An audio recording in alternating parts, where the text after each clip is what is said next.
అదే సమయంలో రైతులు గుర్తుపెట్టుకోవాలి, మీరు ఎక్కువ యూరియా వేసి మొత్తం దీనివల్ల ప్రజల ఆరోగ్యానికి కూడా ప్రమాదం. మళ్ళీ రైతు ఉద్యమంగా భావించి మీకు జోహార్లు కొట్టాల, లేకపోతే ఇది వాస్తవాన్ని నమ్మి మోసపోయే పరిస్థితికి వస్తున్నారు. అది బాధ. కావాలని రైతులు అలా పొట్లు పట్టుకొని రోడ్ల మీద ఈడ్చుకుంటున్నారా? కావాలనే రైతులు ఒక ప్యాకెట్ కోసం రోజుల్లో లైన్లో నిలబడుతున్నారా? పొలాల్లో ఎక్కువ వేసేయడానికి ఏమైనా బిర్యానీ ప్యాకెట్లు అనుకుంటున్నారా ఎక్కువ తినడానికి? రైతుకి తెలియదా ఎంత వేయాలో?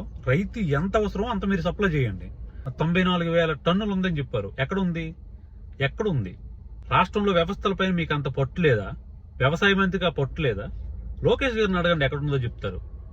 లేదంటే బ్లాక్ మార్కెట్లో తరలిస్తున్నారో వాళ్ళు అడగండి ఎక్కడుందో చెప్తారు. తెలంగాణకి ఉద్దేశపూర్వకంగానే కేంద్రం యూరియా పంపించలేదన్నది నిజం. వాళ్ళకంటే మనకి ఎక్కువ వచ్చిందన్నది కూడా నిజం.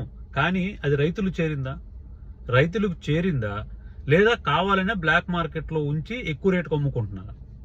ఈరోజు ఏదైతే ధర అమ్మాలో యూరియా దానికి డబల్ అమ్ముతున్నారు. రాష్ట్రంలో ప్రతి ఏవో నుంచి ఒక నివేదిక తెప్పించుకోండి, వాళ్ళే చెప్తారు ఈరోజు ఎందరు రైతులు లైన్లో ఉన్నారు, ఒక రైతుకి ఎన్ని ప్యాకెట్స్ ఇస్తున్నాము, వాళ్ళు ఎంత లైన్లో నిలబడుతున్నారు, వాళ్ళు పోలీస్ శాఖ సపోర్ట్ తీసుకుంటున్నారా లేదా, నిజమైన రైతులా కాదా నివేదిక తెప్పించుకోండి. 94,000 టన్నులు ఉందన్నారు కదా, రైతులకి ఎన్ని టన్నులు ఇచ్చామో ఒకసారి అడగండి.